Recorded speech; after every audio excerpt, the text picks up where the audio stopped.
from our Toronto studios. This is the Muslim News on Muslim Network TV. Assalamu alaikum, I am Ahmed Ramadan. 350 Israeli army reservists declared they will not take part in the planned conquest of Gaza City. This and more coming up on today's show. Stay tuned. Qatar will host an emergency Arab-Islamic summit on Sunday and Monday. The meeting will discuss Israel's unprovoked airstrike on its capital Doha that targeted Hamas leaders this week. Israel admitted that it struck the city in an attempt to kill Hamas's political leadership. Qatar had been instrumental in working with Israel, Hamas, and the US to work out a ceasefire agreement that would end Israel's genocide of Palestine. Hamas said its top negotiators survived, but 5 of its members were killed, including Humam al-Hayya, the son of Hamas leader Khalil al-Hayya. A Qatari security officer was also killed. Qatari Prime Minister Sheikh Mohammed bin Abdulrahman al-Thani accused Israel's Benjamin Netanyahu of killing any hope for a prisoner deal. He called for Netanyahu to be brought to justice for what he called state terrorism. Funeral prayers were held at Doha's state mosque for those killed in the Israeli strike. Coffins draped in Palestinian and Qatari flags carried the victims to the mosque. The summit in Doha comes as regional and international anger mounts over the attack on Qatari soil. A major rift is emerging inside Israel over its genocide in Gaza. This week, 350 Israeli army reservists declared they will not take part in the planned conquest of Gaza City. Speaking at a Tel Aviv press conference, they signed a statement reading, "We will not show up." The Israeli newspaper Haaretz reports that they called the offensive a political, cynical, and dangerous step that would risk the life of hostages, soldiers, and civilians. Some reservists warn that the war has already crossed moral and strategic red lines. In contrast, 2 days later, 350 Diaspora Jews from the US, Europe, joined the army at a function through the Bar program that facilitates enlisting Diaspora Jews who do not have parents in Israel to join the Israeli Defense Forces. Officials praise them as the best of Jewish youth. While Israelis are increasingly reluctant to fight, foreign Jews are offering to serve in the Israeli army to continue its genocide in Gaza. Every day in Gaza begins with a desperate march. Thousands of Palestinians set out at dawn, hoping to find food for their families. They walk along corridors the Israeli army labels safe, but in reality, these paths are marked by sniper fire, drones, and sudden airstrikes. It has become a grim routine, described by survivors as a death march. Some return with a bag of flour or a few cans. Many return empty-handed. Too many never return at all. 9 were killed on Thursday while trying to get food aid. Since May, Israel and American mercenaries have killed more than 2,465 people and injured nearly 18,000 who were seeking aid.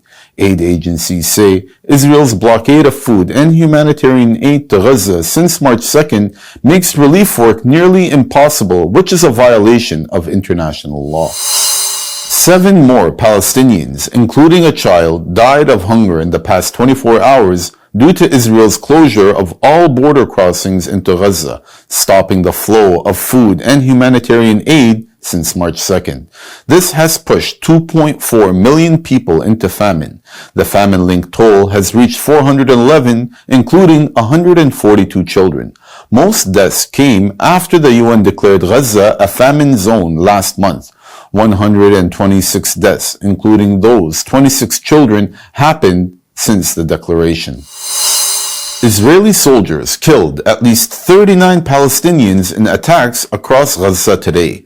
27 of them were in Gaza City, where Israel continues its assault and mass expulsions. Health officials said 72 bodies and 356 wounded reached hospitals in 24 hours. Israeli airstrikes and shelling hit Gaza City's neighborhoods. Children were among the dead in Burej and Rafah. Israel has ordered nearly 1 million residents out of Gaza City ahead of a ground offensive. This forcible transfer of a population is a war crime under international law. Israeli forces bombed the tents of displaced people to force their expulsion. Israel's genocide in Gaza has killed over 64,000 people since October 2023, most of them women, children, and the elderly. Thousands more are believed to be under the rubble. Earlier this month, the International Association of Genocide Scholars issued a statement saying that Israel's actions in Gaza meet the legal definition of genocide. Last November, the International Criminal Court issued arrest warrants for Israeli Prime Minister Benjamin Netanyahu and his former Defense Minister Yoav Gallant for war crimes and crimes against humanity in Gaza. Israel also faces a genocide case at the International Court of Justice for its violence in the region. Islamophobic and pro-Israel commentator Charlie Kirk was shot dead at a university event in Utah yesterday. Kirk founded Turning Point USA to promote conservative Christian evangelical values and support President Donald Trump. Trump, calling him legendary, ordered flags flown at half-staff after announcing his death hours after he was killed. He blamed the left for Kirk's killing, saying, "For years, those on the radical left have compared wonderful Americans like Charlie to Nazis and the world's worst mass murderers and criminals." Israeli Prime Minister Benjamin Netanyahu also praised Kirk as a lion-hearted friend of Israel. Over the years, Kirk had become notorious for racist and Islamophobic rhetoric, disparaging African Americans and framing Islam as a threat to the West while targeting Muslim politicians.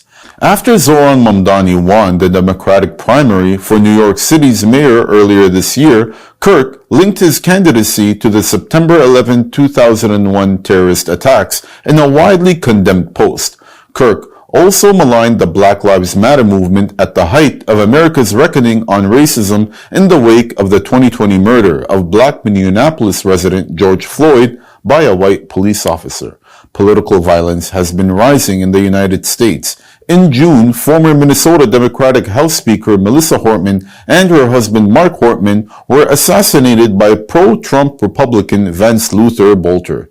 Authorities found a list of 70 additional targets in a vehicle at Bolter's home that included Democratic lawmakers, among them Rashida Tlaib and Ilhan Omar. Trump did not fly flags at half-staff for Horton's assassination. Vandals target a mosque expansion in Warren, Michigan. Police are now investigating. Details after the break.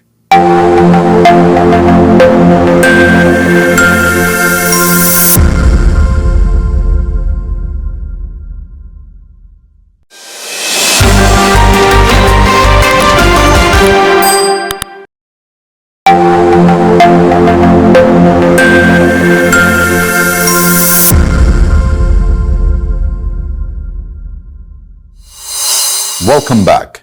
3 former FBI officials are suing the official investigating agency. They say they were pushed out in a campaign of retribution ordered by President Donald Trump. The plaintiffs include ex-acting FBI Director Brian Driscoll, Washington Field Officer Stephen Jensen, and Las Vegas office head Spencer Evans. They allege that they were targeted for refusing to politicize investigations. The lawsuit says FBI Director Kash Patel admitted the firings were illegal, but he carried them out to keep his job. One filing cites a conversation where Patel alleged that Trump hasn't forgotten the FBI probe against him. The suit also claims Driscoll was asked political loyalty questions, including who he voted for and whether he supported Trump. The defendants' names include Patel, the FBI, Attorney General Pam Bondi, the Justice Department, and the White House. The officials say they are fighting to protect their constitutional rights. A mosque in Warren, Michigan was targeted by vandals who broke into the construction site of an ongoing expansion. The vandalism at the Islamic Organization of North America, or IONA, includes wall damage, broken windows, and graffiti on the floor and on construction equipment. Warren police confirmed that a police report has been filed and they are now investigating. Imam Mustafa At-Turk, president of IONA, says his mosque, the first in Warren, has experienced hate and opposition before, although the motivation of the latest vandalism is unclear.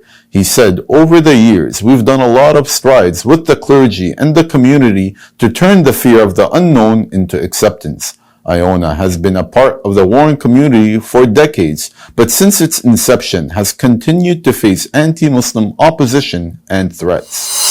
Austria has approved a new law banning headscarves for schoolgirls under the age of 14. The decision was announced by Integration Minister Claudia Plecholm after a cabinet meeting. The ban, set to take effect this fall, applies to public and private schools.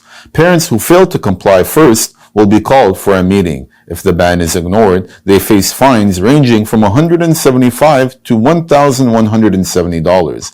Plecholm claims the headscarf is a symbol of oppression, unlike the cross or the Jewish kippah. Austria's Islamic religious community condemned the move, calling it symbolic politics at the expense of children and democracy. It warned that the ban will stigmatize Muslim girls, weaken social cohesion, and erode trust in the rule of law. Austria's constitutional court previously struck down a similar ban in 2020, saying it unfairly targeted Muslims. Facing repression back home, many Uyghurs living in Syria are refusing to return to China. For more than a decade, thousands of Uyghurs fled Chinese-occupied East Turkestan, called Xinjiang by the Chinese government. They reached Syria through Southeast Asia and Turkey, settling in Idlib province. There, they formed strong communities and joined the battlefield under the Turkestan Islamic Party.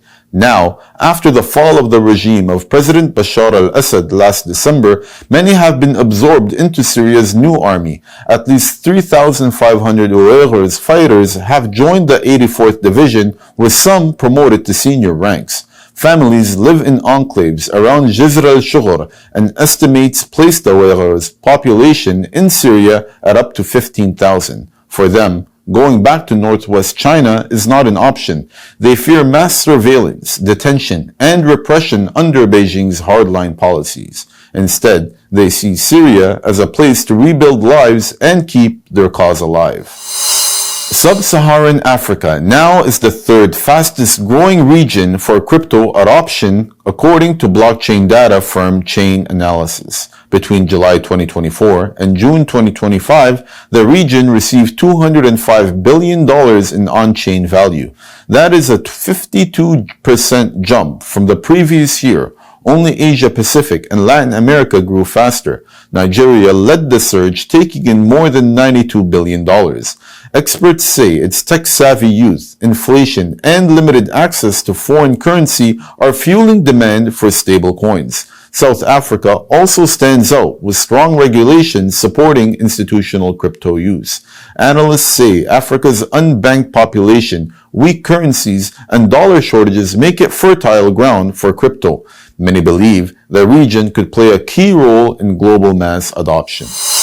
Malaysia's Prime Minister Anwar Ibrahim has received the Global Islamic Finance Leadership Award 2025. The honor recognizes his decades of work in building Malaysia's Islamic banking sector and pushing it toward innovation, inclusivity, and sustainability. In his acceptance speech, Ibrahim urged the industry to go beyond profit-making and act as a moral compass in turbulent times. He said Islamic finance must embody fairness, risk sharing, compassion, and social justice, not just Sharia-compliant paperwork. Ibrahim also tied ethical finance to principled foreign policy, condemning Israeli aggression and urging societies to root out corruption. Scientists in Germany and Australia have found a simple way to see nanoplastics, which pose a growing risk to health and the environment. These are tiny fragments, smaller than a human hair, that can enter the body through the skin and even blood-brain barrier. The University of Stuttgart and the University of Melbourne developed a test strip called the optical sieve. Nanoplastic particles fall into tiny holes on the strip and the holes change color. The change can be seen by a normal microscope. The study published in Nature Photonics says this method is cheaper and faster than electron microscopes. That's all from our Toronto studios. Thank you for watching Muslim News. We are a community channel dedicated to bringing you stories you can trust. Please like, share, and subscribe to our content. You can also comment to let us know what you think of our coverage. You can donate now by visiting muslimnetwork.tv/donate. For more content, keep watching Muslim Network TV. Salam.